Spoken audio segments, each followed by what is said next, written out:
You ask Tiger to solve. This deals with linear equations with one unknown. The final result is n equals -7/10. Let's solve it step by step.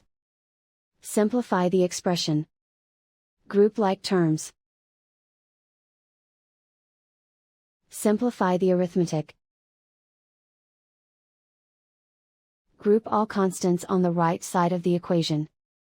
Subtract 7 from both sides. Simplify the arithmetic.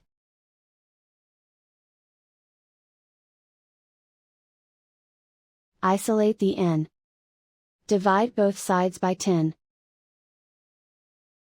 Simplify the fraction. And so the final result is n equals -7/10.